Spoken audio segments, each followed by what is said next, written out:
Hello students,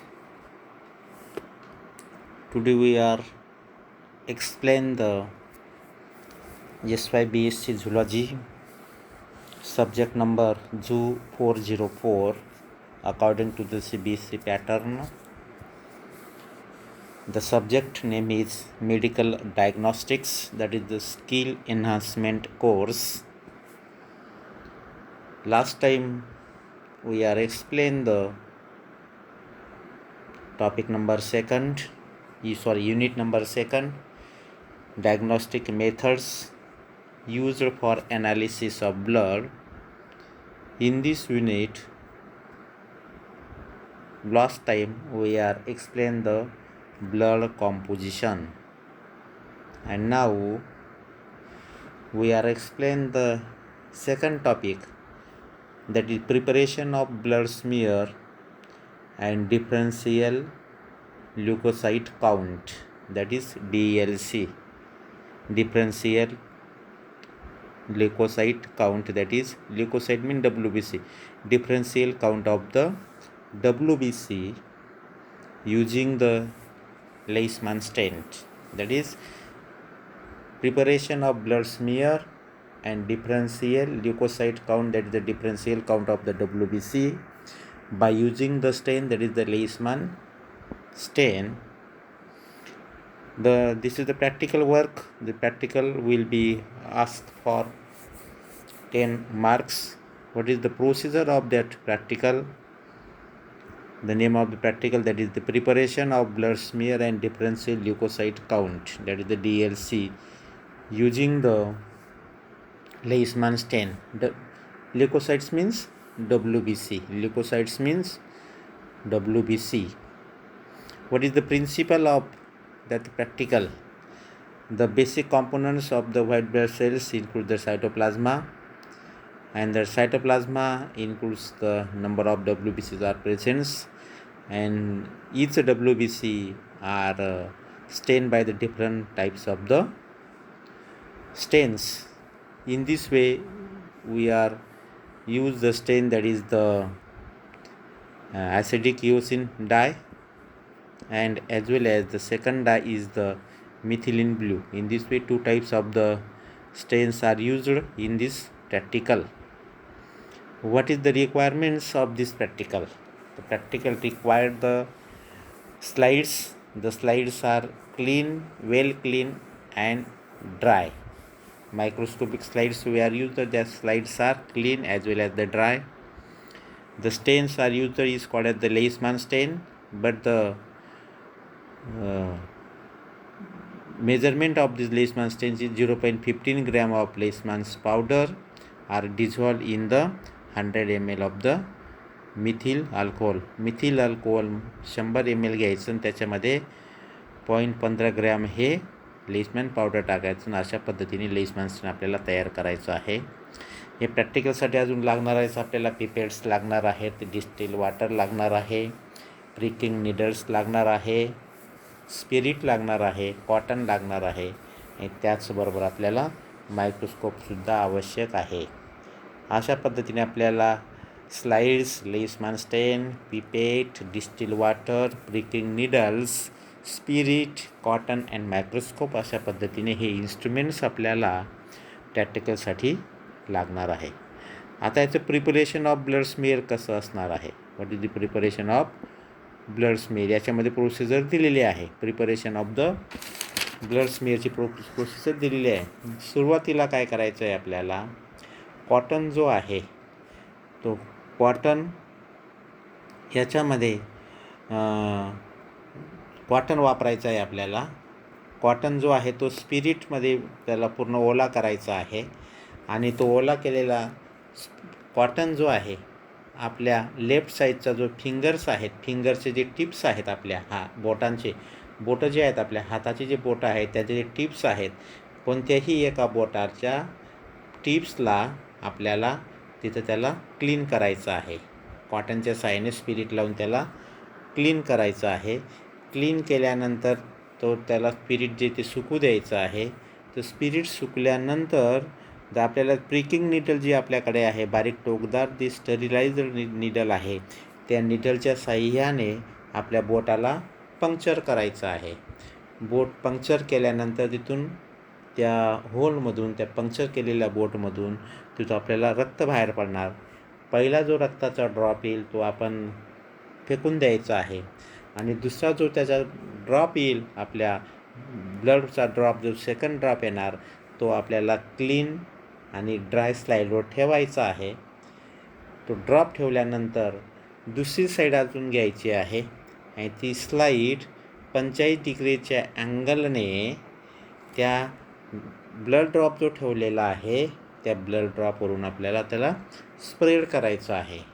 ते spread केल्यानंतर काय होणार, ते स्प्रेड केल्यानंतर तुम्हाला अशा पद्धतीचे हे प्रॅक्टिकल हे करायचं आहे.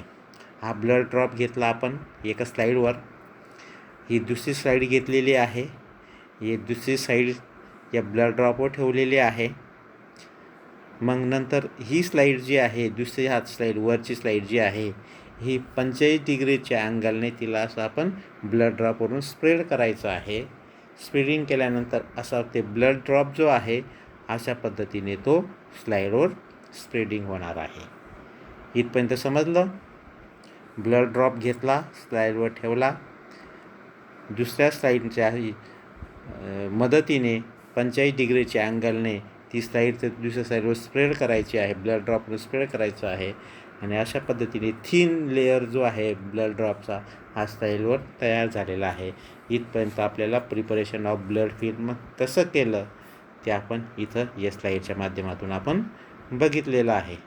त्याच्यानंतर तुम्हाला आता तो स्लाईड जी आहे, जी स्लाईड तुम्ही तयार केलेली आहे ब्लडची साईड, तिला स्टेनिंग करायचं आहे. तिला स्टेनिंग कसं करणार? आता स्टेनिंग करायचं असेल तर त्याला कसं करणार, तर ती स्लाईड जी आहे ती थोडी सुकू द्यायची आहे. ती 1 ते 2 मिनटं सुकू दिल्यानंतर त्या स्लाईडवर 1 ते 2 ड्रॉप लेईसमॅन स्टेन आपल्याला टाकायचं आहे. त्या सुकलेली स्लाईड, ब्लड ड्रॉप ज्या स्लाईडवर टाकलेला आहे आणि बारीक थिन लेअर आपण ब्लडचा तयार केलेला आहे त्याच्यावर लेईसमॅन स्टेन आपल्याला 1 ते 2 ड्रॉप टाकायचं आहे आणि तिची साईड आपल्याला साधारणतः 1 मिनटापर्यंत तिला आपण सुकू द्यायची आहे. ते झाल्यानंतर अजून जेवढं तुम्ही लेईसमॅन स्टेन टाकलं होतं 1 किंवा 2 ड्रॉप, त्याच्या डबल म्हणजे 2 ड्रॉप जर लेईसमॅन स्टेन टाकलेलं असेल तर तुम्ही 4 ड्रॉप डिस्टिल वॉटर त्या स्लाईडवर टाकायचं आहे आणि ते पण अजून थोडा वेळ त्याला राहू द्यायचं आहे. आणि ते टाकल्यानंतर लेईसमॅन स्टेन समजा 2 ड्रॉप आणि 4 ड्रॉप जे आहेत ते 4 ड्रॉप तुमचे डिस्टिल वॉटरचे ते दोघं मिक्स करायचे आहेत आणि ते 7 ते 10 मिनटापर्यंत तुम्ही ते तसंच ठेवायचं आहे. नंतर तिसरा पॉईंट काय करायचा आहे, चौथा पॉईंट, ते डायल्यूट स्टेन आहे, ड्रेन ऑफ द डायल्यूट स्टेन, ते एकत्र केल्यानंतर ते डायल्यूट स्टेन आपल्या ड्रेन ऑफ करायचं आहे. नंतर ती स्लाईड जी आहे ती स्लाईड डिस्टिल वॉटरने अजून वॉश करायची आहे 10 सेकंदासाठी. 10 सेकंद तिला वॉश करायची आहे. त्याच्यानंतर 6व्या नंबरमध्ये काय तयार होणार, तर रोज पिंक कलरचे तुमचं असं पिंक कलरसारखी ती स्लाईड तयार होणार. तिला अजून 1 सेकंदामध्ये 1 ते 2 सेकंदामध्ये तिला अजून डिस्टिल वॉटरने धुवून टाकायचं आहे. इथपर्यंत प्रोसेस झाल्यानंतर त्या स्लाईडवर केदार वूड ऑइल टाकायचं आहे. तुम्हाला कोणतं ऑइल टाकायचं आहे? केदार वूड ऑइल टाकायचं आहे. ते ऑइल टाकल्यानंतर ती स्लाईड जी आहे ती स्लाईड तुम्हाला अंडर मायक्रोस्कोपवर मध्ये बघायची आहे आणि अशा पद्धतीने ती स्लाईड अंडर मायक्रोस्कोपमध्ये बघणार तुम्ही. अशा पद्धतीने ह्या difference types of the white blood cells ज्या दिसत आहेत तुम्हाला, 6 प्रकारच्या या व्हाईट ब्लड सेल्स तुम्हाला दिसतील. बघा, हा वेगवेगळा शेप्स आहे. या पहिली जी आहे ही न्यूट्रोफिल्स आहेत, यांचा आकार या पद्धतीने दिसेल. ही इओसिनोफिल्स आहे, हिचा आकार याच्या पद्धतीने दिसेल. बेसोफिल्स आहे, यांचा आकार याच्या पद्धतीने दिसेल. लिम्फोसाइट्स आहेत, यांचा आकार या पद्धतीने दिसेल. मोनोसाइट्स आहेत, या अशा दिसतील. प्लेटलेट्स या पद्धतीने दिसतील आणि RBC ज्या आहेत त्या अशा पद्धतीने तुम्हाला दिसतील. अशा प्रकारे अंडर मायक्रोस्कोप ती स्लाईड आपल्याला बघायची आहे अशा different types of the WBC आपल्याला अंडर मायक्रोस्कोपमध्ये दिसतील. मग ते आता मोजायचे आहेत आपल्याला. कशा मोजायचे आहेत? असे 100 खाते, असे 10 आडवे 10 आणि उभे 10 असे 100 खाते आपल्याला कागदावर तयार करायचं आहे. असा टेबल तयार करायचा आहे. आणि एका बाजूने त्या स्लाईडच्या एका बाजूने आपल्याला स्लाईड जी लांब स्लाईड आहे त्या अंडर मायक्रोस्कोपमध्ये एका कोपऱ्याहून दुसऱ्या कोपऱ्याकडे हळूहळू बघत जायचं आहे. त्या स्लाईड्समध्ये आपल्याला वेगवेगळ्या WBC दिसतील. समजा लिम्फोसाईट दिसली आपल्याला सुरुवातीला तर L लिहायचं आहे या एका खात्यामध्ये. मोनोसाईट दिसली तर M लिहायचं आहे. न्यूट्रोफिल्स दिसली तर N लिहायचं आहे. अजून न्यूट्रोफिल दिसली तर N लिहायचं आहे. बेसोफिल दिसली तर B लिहायचं आहे. अशा पद्धतीने आपल्याला पूर्ण 100 खात्यामध्ये कोणकोणत्या WBC कुठे कुठे दिसतात अशा पद्धतीने आपल्याला त्या पूर्ण 100 खात्यामध्ये लिहून टाकायचं आहे. त्याच्यानंतर कॅल्क्युलेशन कसं करायचं आहे आपल्याला? कॅल्क्युलेशनचा फॉर्म्युला तो खालीलप्रमाणे दिलेला आहे.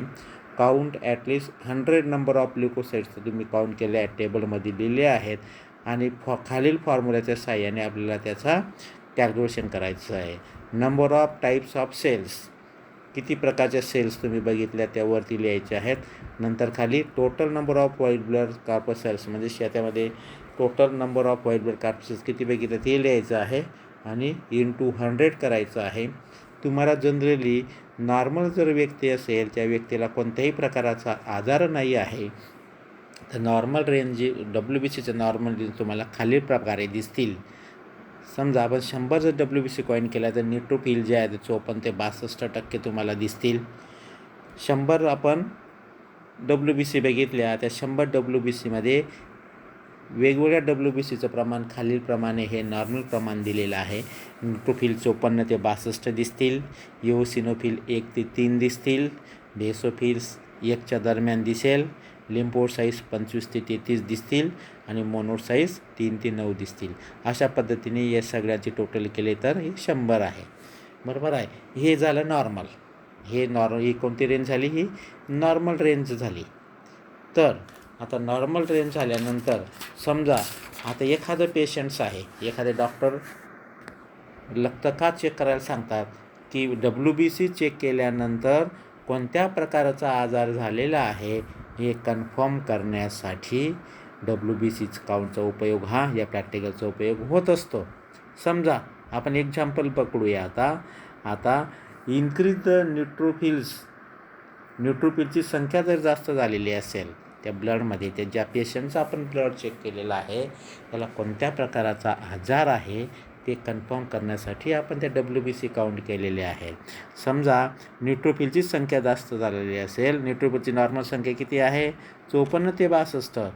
62% जर जास्त न्यूट्रोफिल्स असतील तर समजून घ्यायचं त्या पेशंटला फायलोजेनिक इन्फेक्शन झालेलं आहे किंवा टॉक्झिक ग्रॅन्युलेशन त्याच्या शरीरामध्ये झालेलं आहे. समजा तर लिम्फोसाईट जर इन्क्रीज झाले असेल, लिम्फोसाईटची संख्या किती असते? 25 ते 33% असते. त्याच्यापेक्षा जर जास्त लिम्फोसाईट वाढलेल्या असतील तर समजायचं की व्हायरल इन्फेक्शन झालेलं आहे. समजा इओसिनोफिल्स वाढलेले असतील, इओसिनोफिलची बेसिक रेंज किती आहे? 1 ते 3 इओसिनोफिल्स असतात. त्याच्यापेक्षा जर जास्त इओसिनोफिल्स असतील तर ॲलर्जिक पॅरासायटिक इन्फेक्शन झालेलं आहे. किंवा समजा मोनोसाईट्स वाढलेले असतील, नॉर्मल मोनोसाईट्स किती असतात? 3 ते 9 असतात. नॉर्मली मोनोसाईट्स 9पेक्षा जर जास्त मोनोसाईट झालेले असतील, वाढलेले असतील तर क्रोनिक इन्फेक्शन झालेलं आहे. म्हणजे कोणत्या प्रकारचं इन्फेक्शन झालेलं आहे हे आपल्याला डिफरन्शियल काउंट ऑफ WBC केल्यानंतरच हे कळत असतं. म्हणून आपल्याला जर कोणता आजार झालेला आहे तो आजार तर त्याचं डायग्नोसिस करायचं असेल तर डॉक्टर आपल्याला ब्लड WBC चेक करायला रक्त लॅबमध्ये पाठवतात आणि तो रिपोर्ट आल्यानंतर त्यांना कळतं की आपल्याला कोणत्या प्रकारचा आजार झालेला आहे आणि त्या पद्धतीने ते आपल्याला ट्रीटमेंट करत असतात. अशा पद्धतीने हे विविध प्रकाराचे आजाराचे डायग्नोस्टिस करण्यासाठी, कन्फर्म करण्यासाठी आपल्याला या प्रॅक्टिकलचा उपयोग होणार आहे. अशा प्रकारे आपलं SYBSC zoology unit number 2 chapter number 2मधलं युनिट 2 पण संपलेलं आहे. पुढच्या पिरियडला आपण चॅप्टर नंबर 2चे टॉपिक नंबर 3 आपण बघणार आहोत. थँक्यू.